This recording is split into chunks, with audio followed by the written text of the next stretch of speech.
휴가로 인해 가지고 성도들이 조금 많이 자리를 비운 것 같습니다. 제가 지난주 휴가를 좀 잘 다녀왔습니다. 다녀오는 중에도 우리 성도들이 또 가정에는 또 질병으로 인해서 그렇게 고통 중에 있는 우리 성도들도 좀 있었고, 교회를 또 여러 날 비우는 상태로 인해서 또 이렇게 여러 가지 이렇게 조금 불편한 점도 사실 있습니다.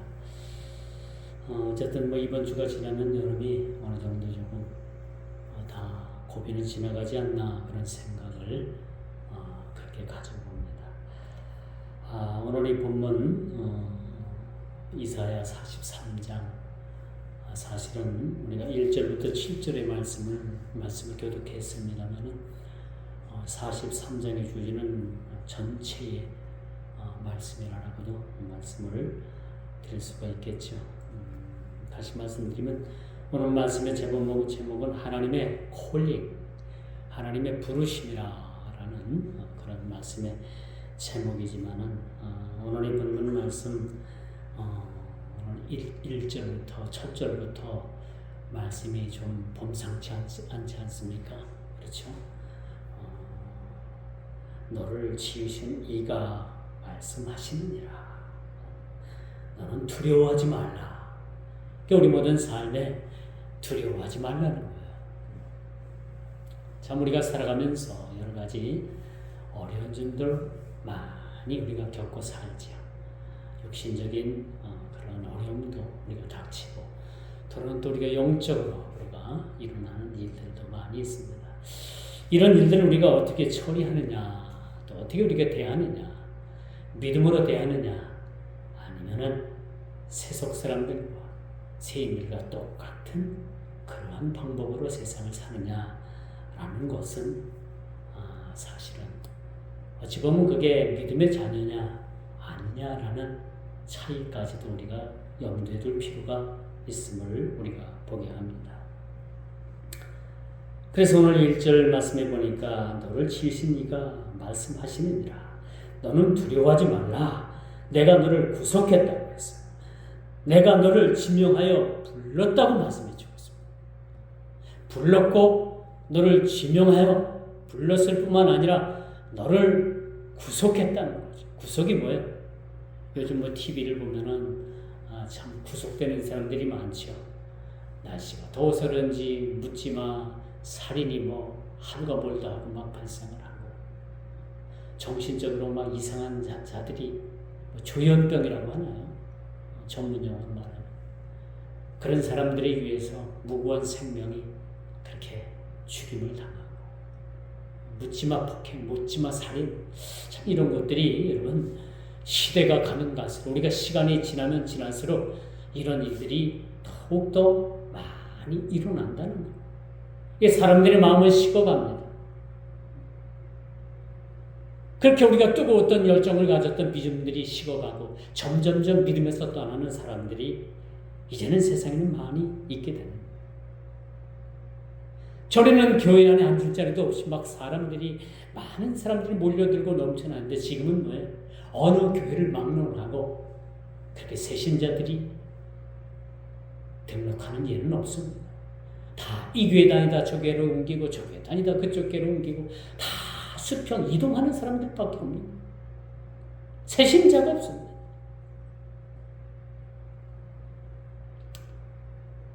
그런데 오늘 본문 말씀을 보면 하나님께서는, 우리 주님께서는 우리를 지명하여 불렀을 뿐만 아니라 우리를 구속하여 주시겠다고 그렇게 말씀해 주고 있습니다. 이것이 하나님의 약속인 거죠. 유명한 영화 라이언 일병이라는 영화를 여러분들이 보셨는지요? 그 내용을 보면 미국인들의 가치관을 우리가 느끼게 해요. 그 미국인들은 여러분 그 철저하게 개인주의입니다. 철저하게 개인주의예요. 그렇지만 그들은요, 개인주의이면서도 자기가 지킬 약속, 자신들이 해야 될 의무는 철저하게 그렇게 의무를 다하는 사람들임을 우리가 보게 됩니다. 그리고 그 약속을 생명처럼 그들은 무한 책임을 가지고 그렇게 약속을 지키는 사람들임을 우리가 보게 돼요. 우리가 성경 아브라함이 조카 롯이 그 200나라 왕들에 의해서 잡혀가잖아요. 그러자 집에서 길리온 318명의 그런 군사를 거느리고 롯을 구하러 그렇게 가는 모습을 보게 됩니다. 이것은 아브라함이 자기 조카라서가 아니라 아브라함은 하나의 생명을 구하기 위한 의무와 책임을 다하기 위해서 그렇게 무모하다시피 한 전쟁을 통해서 조카 롯을 구해오는 모습을 우리가 보게 됩니다. 이뿐입니까? 기드온의 300용사를 우리는 너무나도 잘 알고 있죠. 미디안이라는 그런 족속과의 전쟁에서 하나님께서는 그 이스라엘을 구하기 위해서 미디안 족속을 치기 위한 군대 300명을 엄선했다는 사실을 우리는 보게 됩니다. 그렇죠? 언제나 하나님의 일에는 그렇게 많은 숫자가 다 필요하지 않더라고요. 이 교회 안에 많은 그런 숫자가 있지만은 하나님께서 그 많은 숫자를 다 사용하시질 않습니다. 소수의 몇몇 정예 그 사람들을 통해서 그 사람들의 헌신을 통해서 그 사람들의 많은 봉사와 많은 그러한 일들을 통해서 교회가 그렇게 운영되고 이루어지는 모습을 보게 됩니다. 언제나 교회 안에는 그런 충성된 자들이 있는가 하면 언제나 교회 안에는 그렇게 나그네와 같은 사람들도 존재한다는 겁니다. 이처럼 하나님의 계획은요, 오늘 본문에서 보듯이 만물의 티끌만도 못한 나와 저와 여러분들을 우리 주님께서 구속하시겠다는 거예요. 내가 너를 부르겠다. 그리고 너를 구원해 주겠다. 너를 구속한다는 거예요. 너의 인생을 책임져 주겠다는 거예요. 그렇죠? 이게 하나님의 구원의 약속이라는 사실입니다. 우리를 구속한 그 구속자는 누굽니까? 그분은 우리의 소유자입니다. 우리는 그분의 소유입니다. 이것이 하나님의 거룩하신 약속인 거예요. 오늘 1절을 봅시다. 내가 지명하여 불렀다고 했어요. 아무나 불러나요? 아니에요. 지명했다는 거예요. 지명. 여러 사람들을 그냥 동시다발적으로 그냥 부른 게 아니라 어느 한 사람을 엄선해서 그 사람의 이름을 불러주셨다는 거예요. 선택했다는 겁니다. 지명했다는 건 모든 이들을 부르신 것이 아니라 선택해서 하나님의 섭리와 경륜 가운데 그 사람을 지명해서 불러주셨다는 겁니다. 부르셨을 뿐만 아니라 그를 구속했다는 거예요. 얼마나 주님 앞에 감사한 일입니까?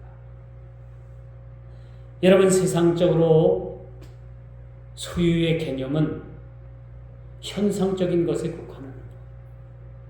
여러분들이 가진 것이 무엇이 있습니까? 좋은 자동차, 좋은 집, 이런 것들은 다 보이는 것들이죠. 이런 것들을 여러분들이 소유할 수가 있습니다. 그렇죠? 그러나 여러분, 하나님 나라의 소유 개념은 뭐냐? 보이지 않는 것들로부터 출발을 하는 거죠. 하나님 나라를 소유한다는 것을 우리가 눈으로는 당장 볼 수는 없지만 우리 가슴으로 느끼고 신앙으로 느끼고, 그렇죠?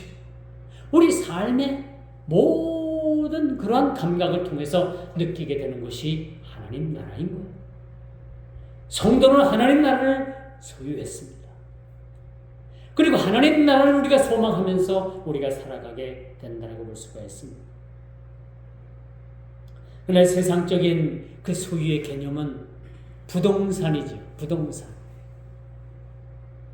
동산은 뭐예요? 움직일 수 있는 거예요. 움직일 수 있는 재물을 동산이라고 하죠. 그렇죠? 부동산은 뭡니까? 움직이질 않아요. 부동산은 땅.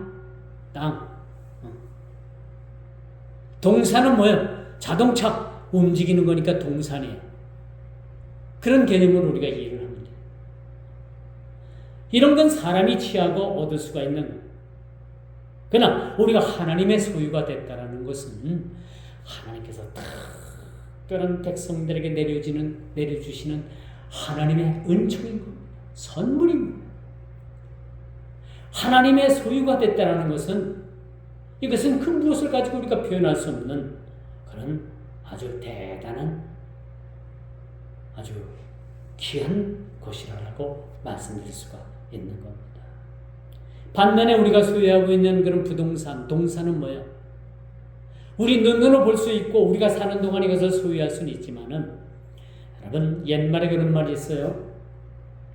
재물이 3대를 못 간다. 그렇죠? 아무리 부자도요 3대가 지나니까 그 재물이 다 허비되고 그렇게 어렵게들 사는 사람들이 많이 있더라. 이 재물은 내가 열심히 벌어서 저축도 하고 그것을 얻어야지만이 그 귀한 것으로 아는데 그 부모 덕분에 그 재물을 벌어보지도 않고 쓰기만 한 자식은 얼마 못 가서 다 탕진을 합니다. 다 탕진. 그 예로 우리 성경에서 돌아온 탕자 둘째 아들이 바로 그런 케이스였어요. 그런데 우리 주님께서는 우리를 소유 삼았다는 거야. 내가 너를 불렀고 내가 너를 구속했다라는 거예요. 그런 소유로 우리를 삼아 주셨다라는 거예요.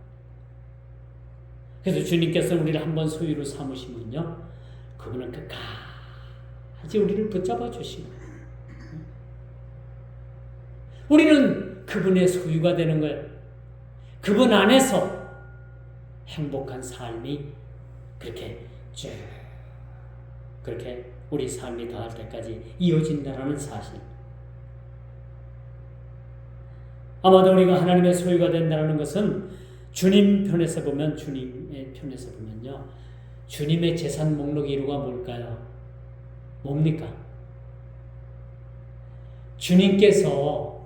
주님도 재산이 있을 거 아니에요. 여러분의 재산이 있듯이 주님의 재산 목록 1호는 누구냐? 뭐냐? 뭘 것 같습니까? 저와 여러분들인 거예요.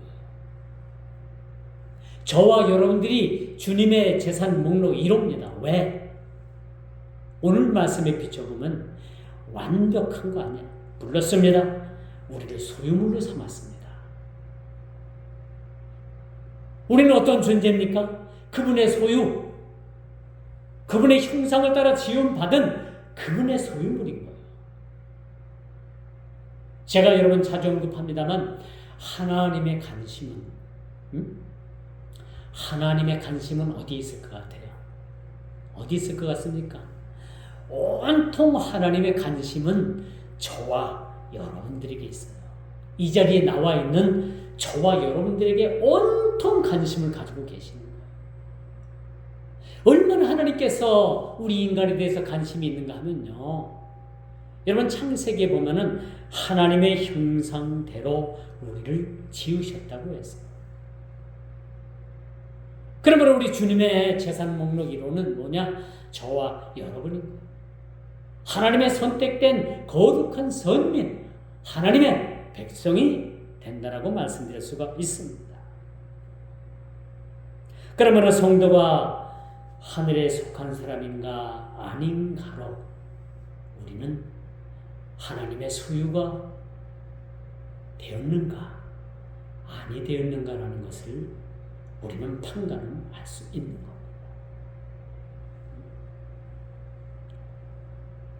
그러므로 성도가 하늘에 속했다는 것은 늘 하늘을 소망합니다. 위에 있는 것들을 소망하는 겁니다. 땅에 썩어질 것들을 위해서 사는 것이 아니라 하늘에 산 소망을 가지고 사는 그런 삶이 하늘에 속한 사람들이라고 말씀드릴 수가 있습니다. 그러므로 하늘에 속한 사람들은요, 세속된 삶을 거부합니다. 아무리 세상 세속적이 좋고 연락이 좋고 세속된 삶이 좋아서 거기에 빠지는 그 자체를 이 하늘에 속한 사람들은 거부하는 거예요. 왜? 하루하루가 우리는 하늘의 소망을 가지고 살기 때문에 이 세속적인 썩을 것들에 우리는 전혀 관심을 두지 않는 삶을 살 뿐 아니라 이런 세속된 삶을 우리가 거부하게 된다는 것입니다. 그러므로 언약의 백성들은요, 언약의 백성들은 세인들이 사는 목적과 목적이 다른 거예요. 그들의 소망이 다르고 우리의 소망이 다른 겁니다. 그들의 소망은 세상에서 잘 사는 거고 연락을 즐기는 거고 그런데 온통 세속에 관심이 가 있지만 하나님의 소유인 하늘에 속한 사람들은 온통 하나님 나라에 관심을 가지고 살 수밖에 없다라고 말씀드릴 수가 있는 것이죠. 너를 지명하여 불렀다고 했으면 얼마나 감사한 일입니까? 지명하여 불렀을 뿐만 아니라 너를 구속했다라고 그렇게 말씀을 합니다. 그러므로 하나님께서는 택한 하나님의 부르신 백성들, 구속하신 그 백성들에 대해서는 결코 그 사랑을 저버리시지 아니하시는 분이 바로 하나님이시다 라는 것을 우리가 깨닫게 된다는 것입니다. 여러분, 인간은 유불리에 위해서 움직여요. 그렇죠? 유불리에 위해서. 나에게 유리하냐 불리하냐, 나에게 이득이 있느냐 손해를 따라서 그렇게 움직이는 것이 사람들입니다. 많은 사람들이 그런 삶을 살아요. 그러나 우리 믿는 우리 그리스도인들은요, 내게 조금 손해가 나도 그 유불리를 따지지 않냐고 먼저 신앙의 근간을 따라서 이 유불리를 떠나가지고 이게 진짜 하나님께서 기뻐하시는 일이냐, 손해가 나도 내가 이 진정 하나님께서 기뻐하시는 이 길을 택할 수 있는가라는 것을 고민 없이 선택하는 것이 그리스도인의 삶이라고 말씀드릴 수가 있는 것이죠.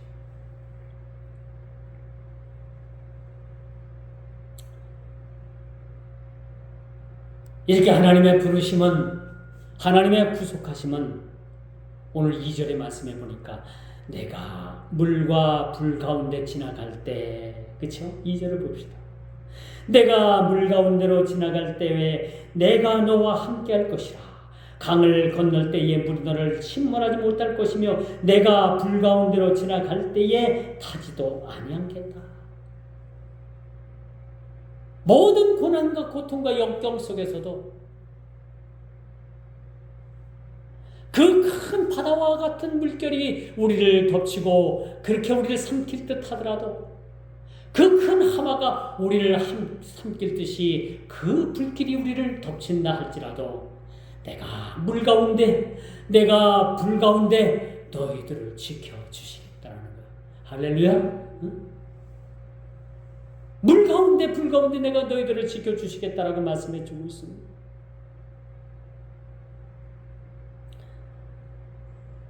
여러분, 참다운 이루자는 가장 내가 어려울 때, 가장 어려운 상황 가운데 함께 해주는 사람입니다.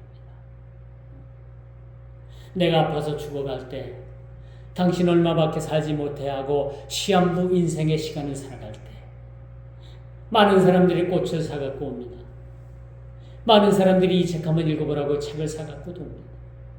그러나 그것보다도 더 중요한 것은 그 얼마 살지 못하는 시한부 인생을 사는 사람 곁에서 시간을 내서 같이 있어주고, 같이 눈물을 흘려주고, 같이 이야기를 해서 같이 이야기를 들어주고, 그렇게 함께 이야기를 들어주고 함께 공감하고 같이 울어주고 같은 마음으로 함께 있는 사람이 진정 위로자이며 친구인 것입니다. 하물며 이런 위로자를 통해서 우리가 위로를 받거든.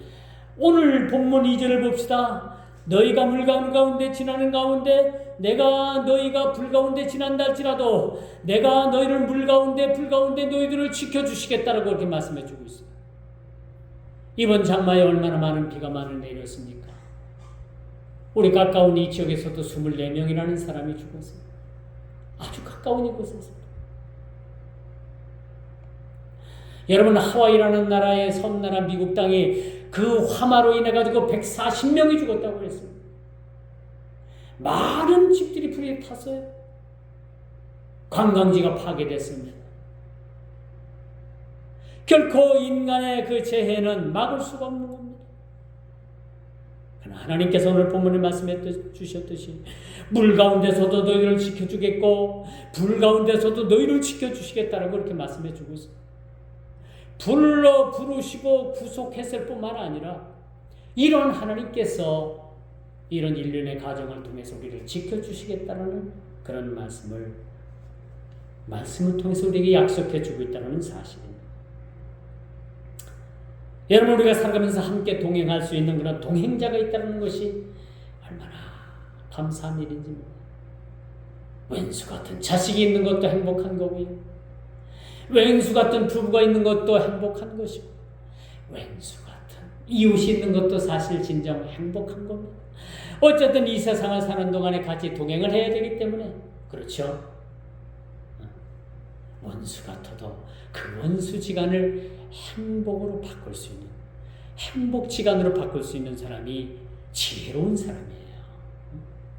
더더군다나 우리가 주님과 동행할 수 있는 삶을 살아간다는 것, 대단한 행복자의 그런 행복의 모습이라는 사실을 우리가 보게 됩니다. 주님과 동행하는 삶은 여러분 무엇이라고 생각합니까? 우리 주님 편에서 보면 물 가운데 불 가운데 너희들을 다 지나가게 하시겠다고 했어요. 화마가 너희를 삼키지 못하고 수마가 너희를 삼키지 못하겠다라고 그렇게 말씀해 주고 있습니다. 완벽한 주님과의 동행이라는 사실을 우리가 보게 되는 겁니다. 그러므로 주님과 동행한다는 것은 우리의 십자가를 지고 주님 가신 길을 우리가 묵묵히 걸어가는 거예요. 그러므로 여러분, 우리가 기독교는 십자가 없이 설명할 수가 없어요. 십자가를 진다는 것 자체가 우리에게 행복입니다. 십자가를 질 수 있다는 것이 우리 모든 삶의 행복입니다. 그리스도 안에서 고통과 고난과 역경은 우리에게 행복을 가져다 주는 키포인트입니다. 많은 사람들의 인생이 고통과 역경과 고난 속에서 인생의 터닝 포인트를 경험하게 되는 경험을 그렇게 했다는 사실입니다. 그러므로 여러분, 기독교는 십자가도 고난도 함께 짊어지는 겁니다. 편의주의가 팽배해지는 요즘 모든 것이 쉽게 하려고 하잖아요. 아이고, 오늘 하루 눈 한번 질끈 감으면 하루 지나가는 건데, 그렇죠? 그렇게 쉽게 생각할 수도. 이게 편의주의로 빠지는 겁니다.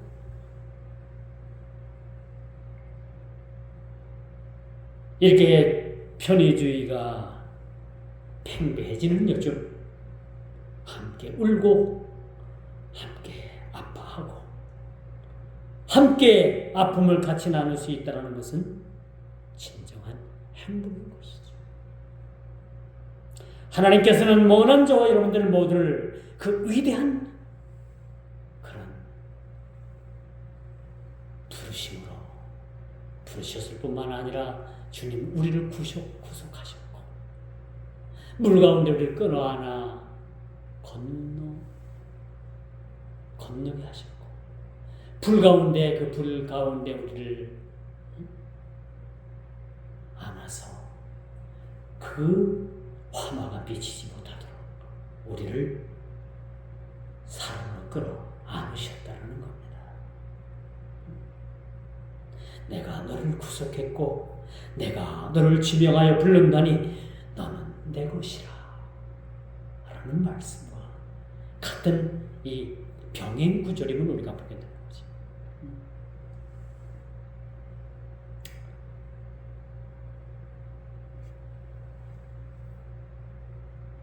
이처럼 인간은 대재앙 앞에서 그렇게 속수무책입니다만 그런 상황에서도 우리를 지켜주시겠다라고 말씀해 주고 있습니다. 하나님께서 지구를 물로 심판하실 때 오직 노아의 그 가족만 구원받은 사실을 우리가 이러면 영적으로 이걸 해석을 하게 되면요, 굉장히 큰 의미가 있는 거예요. 그 세상에 수많은 그런 수십억 되는 그 인구 가운데서도 노아의 가족만 구원을 받은 거예요. 이 교회가 영적으로 뭘 뜻하고 있는지 압니까? 구원의 방주입니다. 교회는 오늘날 이 교회는요, 구원의 방주의 표상인 거예요. 교회 안에서만 구원이 있어요, 여러분. 저 신천지 밖에 저렇게 잘못 놔둬라, 떠돌아, 잘못된 길을 가는 그런 파산된 배에는 구원이 없습니다. 오직 이 교회 안에 든 자만이 구원을 받게 됩니다. 이게 오늘 1절에서 말씀하시는 너를 불렀을 뿐만 아니라 구속하겠다라는 그 구속하시는 구속자의 마음인 것이지. 그러므로 성도는 피난처 되시며 위로자 되시는 예수 그리스도로 인해서 안전함을 보장받게 된다는 사실을 믿으시길 바랍니다. 이제 마지막으로 이 4절의 말씀을 봐요. 하나님의 시각이 나옵니다. 내가 내 눈에 보배롭고 존귀하며 내가 너를 사랑하였은즉 내가 내 대신 사람들을 내어주며 백성들이 내 생명을 대신하리니.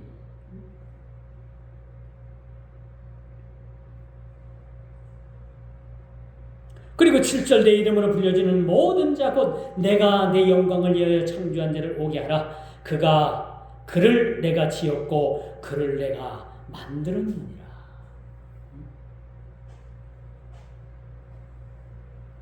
사절의 의미를 우리는 깊이 생각해봐요.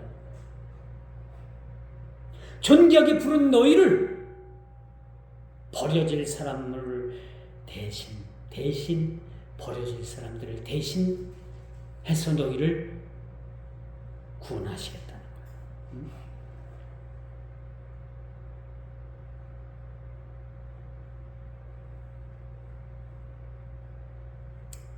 얼마나 감사한 일입니까?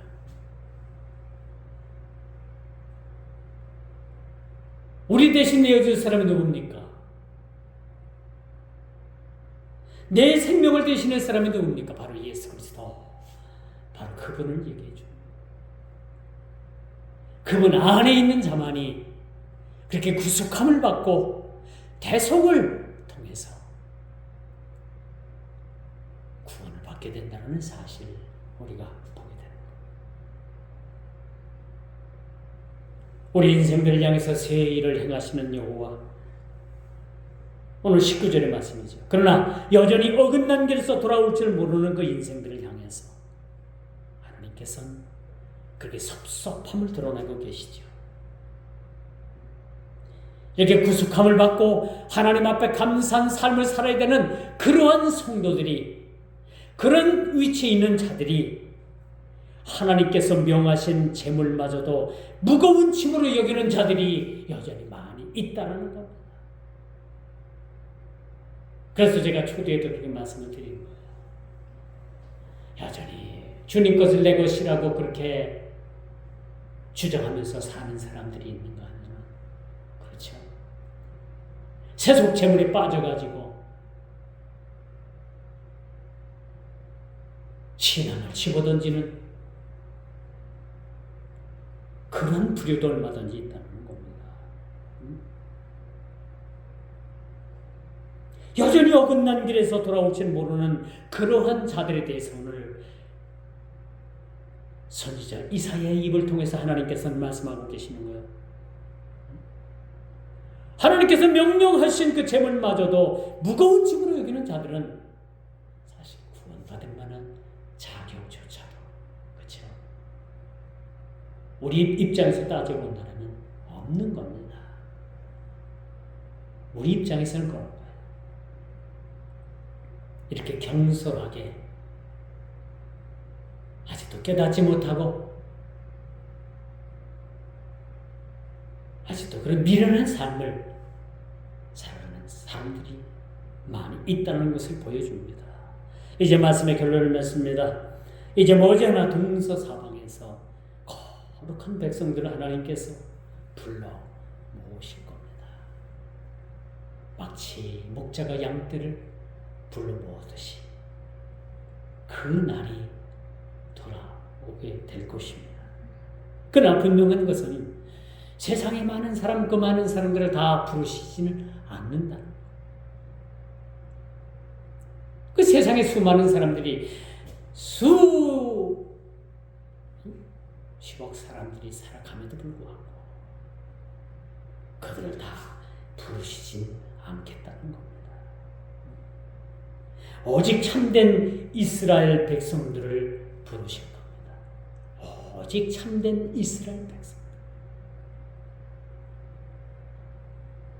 그리고 출애굽을 통해서 바벨론을 통해서 하나님께서는 그들을 부르셨어요. 400년 종살이하던 그 애굽에서 종살이하던 백성들을 부르셨죠. 70년 그 이방 땅에 포로로 잡혀갔던 사람들을 70년 만에 불러주셨죠. 그리고 주님께서는 이제 머지않아서 금세기 현대를 사는 하나님의 백성들을 그 세상 제약에서 우리를 다시 불러내실 겁니다. 이것이 주님 오실 그 마지막 때를 이야기해 줍니다. 그때까지 세상 사람들은 부어라, 마셔라, 즐기자, 여행 가자, 파티하자, 그런 연락에 빠져 살아가게 될 겁니다. 그런 부류는 주님이 다시 오셔도 오신 것도 모르고 그렇게 빠져서 사는 사람들입니다. 어떻게 빠지냐면요, 오늘이 주일인지도 모르고 사는 사람들도 많이 있어요. 오늘이 주일인지도 모르고 사는 사람들이 있다는 거예요. 이건 세상 연락에 빠진 거예요. 이래서는 안 되겠죠. 우리를 부르셨을 뿐만 아니라 우리를 구속했다고 했습니다. 구속했을 뿐만 아니라 너희들은 물 가운데 지나가지 않게 해주고 불 가운데 지나가지 않고 화마가 너희를 휩쓸지 못하고 수마가 너희를 휩쓸지 못하게 하겠다고 분명히 약속을 하고 계십니다. 이 말씀 붙잡고 주님 오실 그날까지 하나님의 참다운 백성으로 그렇게 살아가시기를 주님의 이름으로 축원하면서 말씀을 맺도록 하겠습니다. 기도합니다. 주님 감사합니다. 오늘도 귀한 말씀 주셔서 우리를 부르셨을 뿐만 아니라 구속하셨고 구속했을 뿐만 아니라 물 가운데 지나가지 않고 그 수마에서 우리를 지켜주고 불 가운데서 우리를 지켜주시고 그 화마에서 우리를 지켜주시겠다라고 말씀해주고 있습니다. 이 말씀이 오늘 현대에 일어나는 일들과 너무나도 우리가 흡사한 삶을 살아갑니다. 이 모든 고통에서 이 모든 자연재해 앞에서 우리 모두를 지켜주옵시고 우리 주님 오실 그날을 우리가 기대하고 손꼽아 주님 오실 날을 기대하는 우리 믿음의 백성들, 이 소망을 저버리지 않는 하나님의 백성들, 주님 오실 그날에 우리 모두가 다 주님 면전에서 주님을 바라볼 수 있는 거룩한 주의 백성들이 다 되게 하여 주옵소서. 예수님의 이름으로 간절히 기도드리옵나이다.